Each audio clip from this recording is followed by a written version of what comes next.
నేను దేనికి భయపడనండి, నేను ఫైట్ చేస్తూనే ఉంటాను. నా ప్రాబ్లం కాకపోయినా నేను ఫైట్ చేస్తూనే ఉంటా. నాకు రాలేదే అనేది నేను అనుకోను, ఎందుకంటే వస్తుంది, ఖచ్చితంగా వస్తుంది కాబట్టే నేను ఫైట్ చేస్తున్నా. నా పర్సనల్ లైఫ్ అంటారా, పర్సనల్ లైఫ్ అనేది అలా జరుగుతుంది అని నేను ఎప్పుడు అనుకోలేదు. It was really mind blocking ఇదనమాట. ఎందుకంటే 7 ఏళ్ళు నన్ను ఇంట్లో కూర్చోబెట్టేసి ఇంటి తలుపు తాళం పెట్టుకొని ఇంట్లోనే ఉండేలాగా నన్ను ఇండస్ట్రీకి రానికుండా ఉంచి కూడా ఫైనల్గా నేను అలాంటి ప్లేస్ ఒకటి చూస్తాను, అతను ఇంకొకరిని పెళ్లి చేసుకోవటం, తర్వాత నేను భార్య కాదనటం, అబ్బాయి మాత్రమే అబ్బాయి అనటం, ఇదంతా వింటుంటే ఇది సినిమా కథ అయితే బాగుంటుందేమో, అసలు భార్య లేకుండా పిల్లలు ఎలా వస్తారు, ఇది అర్థం కాలేదు నాకు. సో దట్ లిటిల్ అంటే కొంచెం డిస్టర్బ్ అయ్యాను. డిస్టర్బ్ అవడానికి ముందు అతని నేచర్కి వచ్చేసరికి he is a money minded fellow. He always needs money and he wants to spend money like బాగా వ్యసనాలకు ఖర్చు పెట్టాలి అనుకునే వ్యక్తి అనేది మనకు తెలిసింది ఎప్పుడు అంటే అంతా అయిపోయిన తర్వాత. అంటే మీరు భర్తగా అనుకున్న వ్యక్తి, నేను సహజీవనం చేస్తున్నాననే మాట విన్నప్పుడు అది చెప్తున్నప్పుడు అండి మీరు బాగా చూడండి దాన్ని. నేను అటు ఇటు స్టూడియో చూస్తున్నా, పుస్తక గారు మిమ్మల్ని అని చెప్పి యాంకర్ గారు నన్ను అడిగితే అప్పుడు ఓ నన్న అంటే ఏంటండి అని అడిగాను నేను. ఇదేమీ అమెరికా కాదు, పొద్దున్న లేస్తే సాంప్రదాయం సాంప్రదాయం సాంప్రదాయం అని మాట్లాడుతూ ఉంటారు, వాల్యూస్ అంటారు, అదంటారు ఇదంటారు, వివాహానికి ఒక ఇది ఉందంటారు, అదొక బంధం అంటారు. ఇన్ని మాట్లాడిన తర్వాత సహజీవనం అనే మాట గురించి నన్ను అడుగుతున్నారు సార్. ఏమన్నా కరెక్టా చెప్పండి? మనం ఏమైనా అమెరికాలో ఉన్నామా సహజీవనం చేయడానికి? లేదు కదా. ఇప్పుడు మాతో మొదలైంది మా కథ, అంటే నా కథలో మొదలైంది. ఇప్పుడు అందరూ ఎవరికి పడితే వాళ్ళు సహజీవనం అంటున్నారు. పాపం బాధేస్తుంది వాళ్ళని చూస్తే. చేసేదంతా అదే అంటారు కదా, చెప్పేవన్నీ శ్రీరంగ నీతులు, దూరేది దొమ్మర గుడిసెలు అని. అలాగా చెప్పేదంతా మాటలే. మరి వివాహ బంధానికి అర్థం ఏముంది? మీరు చెప్పండి, నాకు తెలియదేమో. మరి నేను ఒక్కడి మీదే ఉన్నాను కదా, ఒక కాలు మీదే ఉన్నాను, ఇప్పటికీ అలాగే ఉన్నాను కదా. నా బిడ్డతోనే ఉన్నాను, పక్కకు కూడా నేను చూడలేదు ఈరోజు వరకు. మా అబ్బాయినే చూస్తాను. ఇప్పుడు మీతో మాట్లాడిన ఒక 5 నిమిషాలకు మా అబ్బాయి గుర్తొచ్చాడంటే మీరు కనిపిరు నాకు, మా అబ్బాయి కనిపిస్తాడు. ఆ అబ్బాయితో మాట్లాడుతున్నట్టే అనుకుంటాను, కానీ అంటే నాలో నిండిపోయాడు. ఇంకా అంటే ఒకరోజు వెరీ టచ్ ఇది. ఈ ఇన్సిడెంట్ జరిగిన తర్వాత మా అమ్మ నాన్నగారు అప్పటికే చనిపోయారు, అమ్మ ఉంది. నీకేం కర్మ పట్టి ఇవన్నీ చేయాలమ్మా, అక్కర్లేదు రా నువ్వు అని చెప్పి మా అమ్మ నా చేపట్టుకుంటే, బాబు నువ్వు వాళ్ళు తీసుకెళ్ళిపోతారు అని. ఒక చిన్న బుజ్జి ప్రాణం తలుపు పక్క నుండి ఇలా చూస్తుంది, 2 కళ్ళు మెరుస్తున్నాయి కళ్ళు. ఇలా చూసి నేను దానా అంటే పరిగెట్టుకుని వచ్చి, మమ్మీ నన్ను వదిలేసి వెళ్ళిపోతావా నువ్వు అనేసి నేను ఆ చిటికిన వేలు మా అబ్బాయి పట్టుకున్నాడు. చిటికిన వేలు ఎవరు పట్టుకుంటారు? మొగుడు పట్టుకుంటాడు. కానీ మా అబ్బాయి నా చిటికిన వేలు పట్టుకున్నాడు. ఈ రోజుకి కూడా నేను ఆ ఇన్సిడెంట్ మర్చిపోలేను. అవును, నేను అడిగి తెచ్చాను మా అబ్బాయిని భూమి మీదకి, లేదు కదా, నా కొవ్వెక్కి తెచ్చాను నేను మా బాబుని. సంతానం అనేది మన ఇష్టంతో జరిగేది. సో అలా భూమి మీదకి తెచ్చిన వాడికి న్యాయం చేయాలి. న్యాయం చేయలేకపోతే పిల్లల్ని మనం కనకూడదు. No, never. వాళ్ళకి న్యాయం చేయాలి. మనం తిన్నా తినకపోయినా వాళ్ళ కోసం బతకాలి, వాళ్ళ కోసం ఫైట్ చేయాలి. ఈ రోజు కూడా నేను మా బాబు కోసమే ఫైట్ చేస్తా till end of my life. నేను చేస్తూనే ఉంటాను. ఆ తర్వాత మా అబ్బాయి కూడా ఫైట్ చేస్తాను. పూజిత గారు, మీరు ఇంత భావోద్వేగంతో మాట్లాడుతున్నారు. ఒక మంచి తల్లిగా మీరు ఇంత కొనసాగుతున్న మీరు ఒక మంచి భార్యగా ఎందుకు ఉండలేకపోయాననే ప్రశ్నకి ఏం సమాధానం చెప్తారు? మంచి భార్యను కాదు అనేది కరెక్ట్ కాదు. నా దగ్గర అప్పటికే నగలు గిగలు అన్నీ అయిపోయి ఉంటాయి, డబ్బులు గిబ్బులు అన్నీ అయిపోయి ఉంటాయి. అందుకని నేను మంచి భార్యను కదా. అవన్నీ ఉన్నంత వరకు నేను మంచి భార్యనే కదా. అవన్నీ నువ్వే తీసుకెళ్ళిపోయావు కదా. అసలు బ్యాంకులో ఉన్నాయి తీస్తారనేది బ్యాంకుకి వెళ్ళటమే తెలియదు నాకు. అలా పెంచారు నన్ను మా ఇంట్లో. నాకు 100 రూపాయల నోటు తప్ప మీరు 500 రూపాయల నోటు ఇచ్చినా కూడా అది డబ్బులని తెలీదు. 100 తెలుసు నాకు. Though I'm a B Com student, I know only 100 rupees. ఆ 100 రూపీస్ నోట్ చూసి నాకు మా డాడీ 100 ఇచ్చారు అనుకునేది. ఆ 100 మళ్ళీ చిల్లర చేసి 10 రూపాయల్లో మిరపకాయ బజ్జీలు తినేవాళ్ళం. 5 వచ్చేవి అప్పట్లో 10 రూపాయలకి. 2.5 తిన్నప్పుడు తింటూ ఉంటే 2.5లో ఆ నర్ర తీసుకొని మా నాన్నగారు 3 తినేసేవారు. ఇద్దరం జుట్లు పట్టుకొని కొట్టుకునేవాళ్ళం. ఆ లైఫ్ తెలుసు నాకు. సో అలాంటిది బ్యాంక్లోంచి కూడా వెళ్ళిపోతాయి అనేది తెలియదండి. అంత మునిగిపోతానని తెలియదు. ఎవరైనా కూడా, ఒక ఆయన అడిగాడు ఎవరో నన్ను ఇట్లా ఇంటర్వ్యూలో, ఎలా నమ్మావమ్మా అలాగా అని. ఏం మాట్లాడుతున్నారు నేను పక్కింటోడిని నమ్మానా? భర్త అనే స్థానంలో ఉన్నవాడిని, భర్తను కాకపోతే దేవుడి తర్వాత నమ్మాల్సింది భర్తనే కదా. మరి అతనే ఇలా చేస్తాడని ట్యాగ్ వేసుకుని ఉంటే నమ్మను కదా. ఎగ్జాక్ట్లీ. ట్యాగ్ వేసుకొని నేను ఇలాంటి వాడిని, నేను డబ్బుల కోసమే వచ్చాను అని ఉంటే నేను నమ్మను కదా. అంటే అంత ప్రయాణంలో ఎప్పుడు గమనించలేదండి? అంటే మానవ సంబంధాలన్నీ ఆర్థిక సంబంధాలే. నన్ను బయట సంబంధాలతో కట్ చేసి పడేశాడండి. ఒకటి first thing, he want to grow himself in all aspects అన్నట్టుగా ఉండిపోయాడు. అండ్ నేను బయటికి రాకూడదు, నా నా ఇప్పుడు మీరు నన్ను మేడం అన్నారంటే తట్టుకోలేడు, నమస్తే అండి అన్నానంటే ఎందుకంటే అతను ఎవరో మీకు తెలియదు, మీరు నమస్తే పెట్టలేరు నేను చెప్తే తప్ప. ఇతను మా హస్బెండ్ అని అంటే అప్పుడు అవునా సార్, హాయ్ సార్ అని చెయ్యి ఇవ్వటమో నమస్తేనో పెడతారు. అది తట్టుకోలేడు అతను, ఈగోయిస్ట్. సో నన్ను మా అమ్మ దగ్గర ఎప్పుడో అన్నాడంట, మహా అంటే హీరోయిన్లు 2 years ఉంటారు, దాని తర్వాత తొక్కేయటమే, నేను చూపిస్తాను సినిమా, నేను చూపిస్తాను తనకి అని చెప్పి ఏదో అన్నాడంట. సో అవన్నీ తర్వాత నేను ఒకటే చెప్తా, అదే దీనికి అన్నిటికీ ఏం కావాలంటే ధైర్యం కావాలండి. చెప్పేవాడికి కూడా ధైర్యం ఉండాలి. అమ్మా ఇలా కాదు, నువ్వు చూస్తున్నదే నిజం కాదు అని, ఇతని క్యారెక్టర్ ఇది కాదు అని. ఇప్పుడు చెప్తున్నారు, రేపు నాకు కోర్టు ఉంది, ఇదే కేసు మీద రేపు నాకు కోర్టు ఉంది. వాచ్మెన్ కానీ చుట్టుపక్కల వాళ్ళు కానీ ఇప్పుడు చెప్తున్నారు. ఆ రోజు ఎందుకు చెప్పలేదు నేను మీకు ఇంత క్లోజ్గా ఉన్నప్పుడు? ఫ్రెండ్ అంటే ఏంటి అర్థం? ఇంకొక ఫ్రెండ్కు మంచి జరిగేలాగా చూసేవాడు నిజమైన ఫ్రెండ్, తప్పు చేస్తుంటే ఆపేవాడు నిజమైన ఫ్రెండ్. మీరు ఎవరు చెప్పలే నాకు. సడన్గా అన్నీ తెలుస్తున్నాయి. ఏమోనండి ఇలా పెట్టుకోవటం, ఏమోనండి నాకు తెలియదండి, అమ్మ ఇలా తిరుగుతాడంట కదా, అమ్మాయిల మధ్యలో కూర్చొని కారు వస్తుందంట, వాచ్మెన్ ఇట్లా ఎత్తుకొని వస్తాడంట ఇంటికి, నాకు తెలియదండి. కీస్ ఉంటాయి కదా, తీసుకొని వస్తారు. ఆ టైంలో 2-3 గంటలకు మామూలుగా జనాలు ఏం చేస్తారండి, నిద్రపోతారు. నేను కూడా నిద్రపోతాను కదా. ఆ టైంలో పిల్లిలాగా వచ్చి లోపల పడుకుంటే నాకేం తెలుస్తుంది?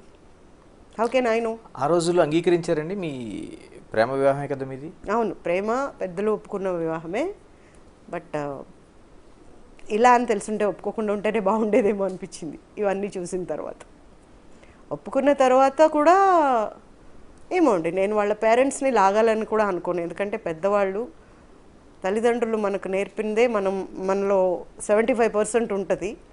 సో మరి వాళ్ళు నేర్పింది కాదు, ఇతను బయట నేర్చుకున్నవే ఈ వ్యసనాలు కానీ, ఇలాంటి దగులుబాల్జీ పనులు కానీ, లేకపోతే చీటింగ్ అనేది కానీ ఇతను బయటే నేర్చుకుని ఉంటాడు బహుశా, నేను అలా అనుకుంటాను. ఎంతవరకు వచ్చింది విజయగోపాల్పై పోరాటం, ఏ దశలో ఉంది? ఇప్పుడు 8 ఏళ్ల తర్వాత బహుశా వాళ్ళు హైకోర్టులో ఏమన్నా దులుపుతున్నారేమో, ఆ దులిపి క్లీనింగ్లో కింద పడ్డట్టుంది ఫైలు. ఇప్పుడు వచ్చింది 8 ఏళ్ల తర్వాత. ఓకే, ఒక కేసు 8 ఏళ్ల తర్వాత వచ్చిందంటే ఏముంటుందండి అందులో? పేపర్ తెరిచి చూస్తే ఫైల్లో నేను ఇచ్చిన ఎవిడెన్స్లే లేవు అందులో. No evidence is there. How can you think that I'm going to win the case? ఎలా అనుకుంటాం మనం గెలుస్తామని? ఒక ఐపీఎస్, ఒక ఐఏఎస్, ఒక డీజీపీ, ఒక ఎంపీ, 4 సపోర్ట్ ఉన్నారు అతనికి, because he's a benami to them. Okay, so ఆబ్వియస్గా అతన్ని సపోర్ట్ చేసుకొని కాపాడుకుంటారు. ఆ కేసు నిలవాలంటే నా ఇవి ఉండాలి. నా ఫైల్ ఓపెన్ చేస్తే నేను షాక్, అసలు నవ్వుతున్నా నేను. పీపీ అడుగుతుంది, ఎందుకంటే మీరు నవ్వుతున్నారు. మాట్లాడదాం మనం. అంటే సమంత లాంటి వాళ్ళు ఒక పాయింట్ అవుట్ చేసి ఒక ట్వీట్ చేసే వరకు అసలు తెలుగు ఇండస్ట్రీలో చర్చే జరగలేదు. పెద్ద పెద్ద వాళ్ళందరూ ఉన్నారు, ఒక కమిటీ ఉంది, ఆ కమిటీ ఒక రిపోర్ట్ కూడా గవర్నమెంట్కి ఇచ్చినట్టున్నారు. కనీసం ఆ నివేదిక కూడా బయట పెట్టకుండా అంత గోప్యంగా తెలుగు ఇండస్ట్రీ ఉంచాల్సిన అవసరమే వచ్చింది. అంటే కొన్ని డిపెండ్స్ ఆఫ్ దేర్ పర్సనాలిటీస్. అంటే బాగా పబ్లిక్ అయినప్పుడు వాళ్ళని ఒక్కసారిగా బయటికి లాగలేరు కదా. దానివల్ల వచ్చే ఆనందం జనాలకు ఎంటర్టైన్మెంటే తప్ప వాళ్ళు స్క్వీజ్ అయిపోతారు. అందువల్ల కొన్ని పెద్ద పెద్ద వాళ్ళు అనేసరికి ఏం చేస్తారంటే లోపల సెటిల్మెంట్ అయిపోవటమే బెటరు, బయటికి రాకుండా అది ఇట్లా బర్స్ట్ అవ్వకుండా ఉండటమే మేలు అనేదాకా ఆలోచిస్తారు. ప్రతి చోట కెలుక్కుంటా పోతే 100 వస్తాయి, అలా లేకుండా సాల్వ్ అయిపోతే మంచిది. ఇప్పుడు సాల్వ్ అవ్వలేదు అనుకోండి, ఆవిడ ఇంకొక ట్వీట్ పెడతారు, నాకు ఎక్కడా న్యాయం జరగలేదని. అప్పుడు దుమారం లేస్తుంది కదా ఎలాగా. సో పెద్దింటి వాళ్ళు ఇద్దరు కలిసి కూర్చొని మాట్లాడుకోవటము, లేకపోతే ఒక ఇన్సిడెంట్ జరిగినప్పుడు దాన్ని బయటికే రానివ్వకూడదు. ఇంకోటి కూడా ఉంటుందండి, నాణ్యానికి 2 తలలు ఉంటాయి, 2 వైపులు ఉంటాయి. మనం ఒకవైపే చూసి మాట్లాడకూడదు, ఇటువైపు కూడా చూడాలి కదా. అటువైపు ఏముందో అది చూసేదాకా కూడా నోరిప్పరు ఒక్కొక్కసారి. సో 2 వైపులా తెలిసిన తర్వాత మాట్లాడతారు ఆబ్వియస్గా. ఇలా డిస్క్రిమినేషన్ కోసం మాట్లాడుకుందాం. లింగ వివక్ష అంటే ఇప్పటికే మనకి చూస్తుంటాం, హీరోకి ఒక రేటు ఉంటే హీరోయిన్కి ఒక రేటు, పోనీ ఓకే. మరి మిగతా వాళ్ళకి ఇచ్చే సౌకర్యాలు కావచ్చు, లేకపోతే కింది వరకు వెళ్తున్న అమ్మాయిల పరిస్థితి అంటే చివరికి వాళ్ళకి అవుట్డోర్లోన కనీసం సౌకర్యాలు కూడా ఇవ్వలేని పరిస్థితి ఒకటి కొనసాగుతుంది. ఈ మేల్ డామినేషన్ ఉన్నంత వరకు ఇంతేనండి. ఇప్పుడు ఆ అమ్మాయి ఖచ్చితంగా నాకు ఇది కావాలని చెప్పి అడిగింది అనుకోండి, నెక్స్ట్ షెడ్యూల్కి ఉంటుందో ఉండదో? You understand, you what my point? Next షెడ్యూల్కి ఉంటుందో ఉండదో? ఏముంది, 2 రోజులు షూట్ చేసి తీసి పడేస్తారు. ఆ ఉన్న అవకాశం కూడా పోగొట్టుకోవటం కదా. అందుకని కష్టాలు పడి వస్తారు. ఇప్పుడు సమంతకు అలా చేయలేరుగా, ఇంకా హీరోకైనా తక్కువ ఇవ్వగలరేమో, సమంతకు అలా చేయలేరుగా, ఓకే. ఈ అమ్మాయికి రష్మికకు అలా చేయలేరుగా, చేయలేరు డెఫినెట్గా. సో మరి ఒక్కొక్కరికి వాళ్ళ రేంజ్ వచ్చే వరకు ఆగాలి, రేంజ్ వచ్చిన తర్వాత ఆటోమేటిక్గా అన్నీ వస్తాయి. అంతవరకు అవకాశం అనేది అయితే డెఫినెట్గా ముఖ్యమే కదా వాళ్ళకి. అంటే ఇప్పుడు మా కావచ్చు, లేదా తెలుగు ఇండస్ట్రీ కావచ్చు, లేకపోతే పూజిత గారిలాగా ఏదైనా నేనున్నాను అని ఒక భరోసా ఇచ్చేవాళ్ళు లాంటి వాళ్ళు కావచ్చు, వాళ్ళకి ఏమైనా అన్యాయం జరిగిందని అమ్మాయిలు వస్తే ఈ రోజున తెలుగు ఇండస్ట్రీ నుంచి నిలబడడానికి సిద్ధంగా ఉన్నారా? డెఫినెట్గా ఉన్నారు సార్. మొత్తం టీం ముందుకు వస్తారు, వెనక్కి తగ్గేదేలే. అంటే గతం నుంచి ఏమైనా మార్పులు వచ్చినాయి? ఎందుకంటే మనం శ్రీరెడ్డి లాంటి ఘటనలు చూసాం మనం. చూసాము. మొన్న ఐ థింక్ సో ఏదో ఒక ఆర్టిస్ట్కి ఆ ప్రాబ్లం వచ్చినప్పుడు మొత్తం స్పందించి చేసాం, దాన్ని సాల్వ్ చేసాం. ఒకటి బయటికి వద్దు, పేర్లు వద్దు, ఒక హిందీ యాక్టర్స్ అమ్మాయి అలా ఒక చిన్న ఇన్సిడెంట్ చెప్పంగానే వెంటనే రియాక్ట్ అయిపోయి చేయాల్సిన పని చేసి, అదే చెప్తున్నా నేను, ఒకళ్ళంటూ వచ్చి నాకు ఇది ప్రాబ్లం అని చెప్తే కదా మాకైనా తెలిసేది. అంటే ఆ రోజున ఎందుకండి శ్రీరెడ్డికి అంత బహిరంగంగా వచ్చినా సరే ఎందుకు చేయలేకపోయింది ఇండస్ట్రీ? ఎవరండి వెళ్ళేది? అంతమంది అక్కడ కూర్చొని వాళ్ళు టీవీ వాళ్ళు మైక్ పెట్టగలిగారు, కానీ ఆ అమ్మాయి మీద గుడ్డ కప్పగలిగారా? కప్పారు. తర్వాత అది కప్పుకోనని చెప్పి ఎంత గొడవ చేశారు ఆవిడ? అవును, అవునా కదా? ఆవిడ తెగించేశారు ఇంకప్పటికి. ఇప్పుడు అవకాశాలు రావాలి అంటే అండి, ముందు మీకు ఇక్కడ ఉండాలి, దీన్ని నమ్ముకోవాలి. ముందు ఇక్కడ రాసి పెట్టుందనుకోండి, ఎవ్వరు మనల్ని ఏమీ చేయలేరు, వస్తాయి. ఇక్కడ ఎంతవరకు రాసిందో ఎవరికీ తెలియదు. ఇప్పుడు ఆవిడ చేసింది అవకాశాలు రాలేదనే కదా. అలాంటి పని చేయటం కరెక్ట్ కాదు. అవకాశం కోసం వెళ్ళి రోజు అడుగు. ఇప్పుడు ఇలా బెదిరించడం కంటే రోజు పోయి విసిగించు. కొన్ని సినిమాల్లో పెడుతూ ఉంటారు, నాకు ఉద్యోగం కావాలంటే హీరో వెళ్ళి ఒక అతన్ని ఇబ్బంది పెట్టడం, అప్పుడు ఉద్యోగం అంటే ఫైనల్ ఇది అంటే నథింగ్ ఈజ్ ఇంపాసిబుల్ అనేలాగా చెయ్యి, you will get it. But that's not the way. ఎందుకంటే ఇప్పుడు మార్పు వచ్చిందండి అమ్మాయిలు అలాగే ముందుకు వచ్చి కంప్లైంట్ చేయడం కానీ ధైర్యంగా ఎదిరించడం కానీ చేస్తున్నారా? ఇప్పుడు నేను టీవీ చేస్తున్నానని చెప్పాను కదండి, మా టీవీలో ఉన్న ఆర్టిస్టులే వాళ్ళ మాటలు వింటూ ఉంటాను నేను. ఎంత ఇదిగా మాట్లాడుతూ ఉంటారంటే కింద పడేసి ఉతికి పడేస్తాను అన్న లెవెల్లో మాట్లాడుతున్నాను. అంటే ధైర్యం ఉంది కాబట్టి. అలాగే పోనీ అప్పుడు మాట్లాడి వాళ్ళు వచ్చినప్పుడు ఏమన్నా మాట్లాడరేమో అంటానికి కూడా లేదు, వాళ్ళని కూడా అలాగే వేసుకుంటున్నారు వాళ్ళు ఒక రౌండ్. తీసినట్టు మాట్లాడుతున్నాం. ఇట్స్ వెరీ గుడ్ అండి, గుడ్ సైన్. ఇలా ఉండాలి డెఫినెట్గా. వాళ్ళకి కావాల్సింది ఏంటి అనేది వాళ్ళు పోరాడి తీసుకోవాలి అనుకుంటున్నారు. It's good sign.